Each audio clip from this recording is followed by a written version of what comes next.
Bonjour à tous et bienvenue dans ce premier épisode de Spin Movie. Alors pour changer un petit peu des jeux vidéo, PPZilla et moi allons de temps en temps sortir une petite vidéo comme celle-ci, où on parlera d'un film bon ou mauvais, en passant bien sûr par les gros nanars qu'on peut voir des fois à la télévision.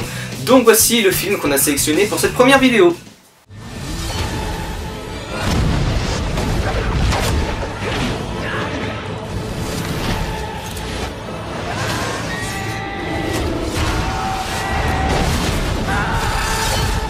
Dragon Ball Evolution. Eh oui, Dragon Ball Evolution, le fameux film qui était très attendu par les fans du manga et qui a déçu tout le monde. Mais sachez que ce film n'est pas la première adaptation, car en 1989, un film intitulé Dragon Ball et la légende des 7 boules de cristal voit le jour. Mais revenons à la version de 2009 qui a quand même coûté 100 millions de dollars. Eh oui, ce navet a coûté 100 millions de dollars. Ce film raconte l'histoire de Goku, un jeune homme de 18 ans entraîné par son grand-père qui doit partir sauver le monde en retrouvant les 7 boules de cristal avant Piccolo, un extraterrestre voulant détruire la Terre après avoir été enfermé pendant 2 millénaires. Comme vous l'avez sûrement remarqué, Piccolo ne ressemble absolument à rien et on a l'impression qu'ils ont voulu faire ça avec tous les personnages. Bulma, Yamcha, Goku et le pire selon moi, Tortue Géniale qui a quand même rajeuni de pas mal d'années. Dans la première adaptation, l'acteur qui a interprété Tortue Géniale avait l'air con avec sa carapace sur le dos, mais au moins c'était fidèle au manga.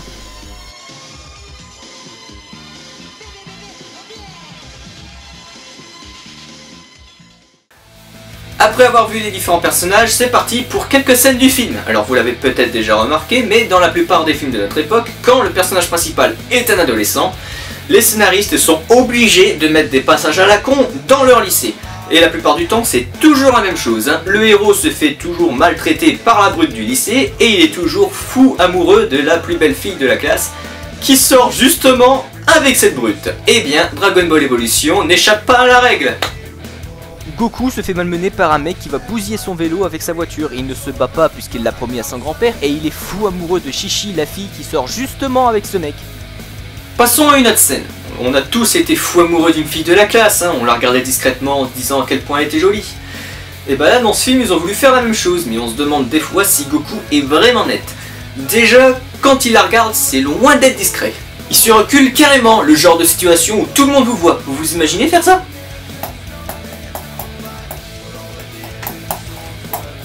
Excuse-moi, tu pourrais t'avancer un petit peu s'il te plaît? J'aimerais bien mater la fille là-bas. Oh putain, t'es chiant. Ah, on la voit bien comme ça. Jolie jambe. Ensuite il va s'imaginer Chichi dans un champ, lui faisant un regard coquin et en train de manger une fraise.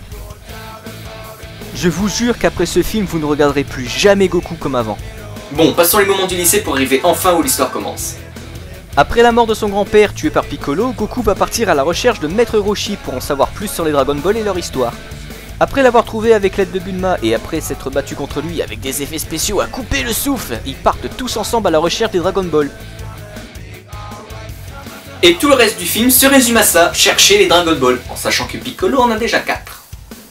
Pendant ces moments, Goku va continuer son entraînement avec Maître Roshi, en le faisant par exemple courir avec un énorme sac sur le dos, un peu comme dans le manga où Tortue Géniale le faisait courir avec une carapace de 20 à 40 kg. Enfin un point commun avec le manga. C'était dur mais j'en ai trouvé un. Pendant son entraînement, Goku va apprendre le fameux Kamehameha. Alors pour les rares personnes qui ne savent pas ce que c'est, le Kamehameha, c'est ça.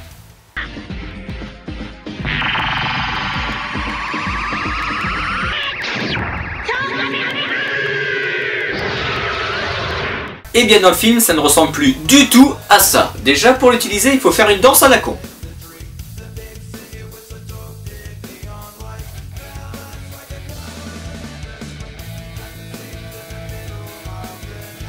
Vous vous imaginez Goku danser pour utiliser le Kamehameha? Piccolo, je vais utiliser une de mes techniques les plus puissantes contre toi. Par contre, c'est un petit peu long à l'utiliser, donc si tu pouvais ne pas bouger, et tu peux prendre un café si tu veux, hein, t'as le temps. Hein. Attention, c'est parti. Ouais, je t'ai prévenu, c'est long, mais tu vas morfler, hein.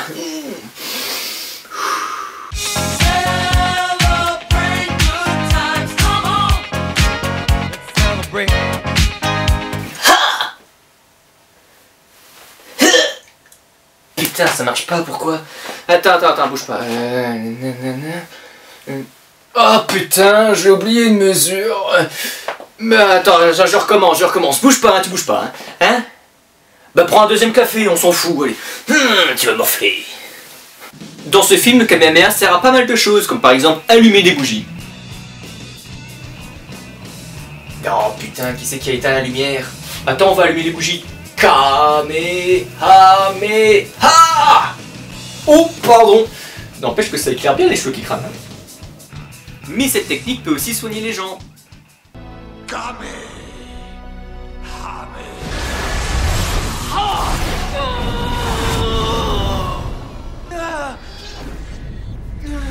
C'est bien, il souffre.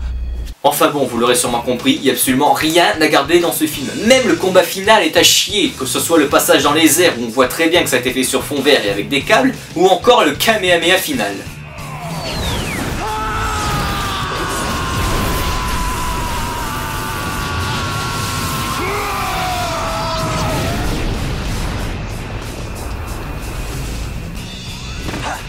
Bon, je vais faire un effort, je vais essayer de trouver un point positif dans ce film. Ça va pas être facile. Ah, si j'en ai un. Faut quand même l'avouer, l'actrice qui joue Chichi est quand même super jolie. Je vous jure qu'il y a vraiment que ça de positif dans le film. Comme quoi, tout ne peut pas être adapté sur grand écran, surtout ce genre de manga. Vous vous imaginez un film sur le Chevalier du Zodiac? Ça ressemblerait à rien. Ou encore, je sais pas moi, sur Hokuto no Ken, ou Ken le survivant en français. Ça serait n'importe quoi. Comment ça a déjà été fait?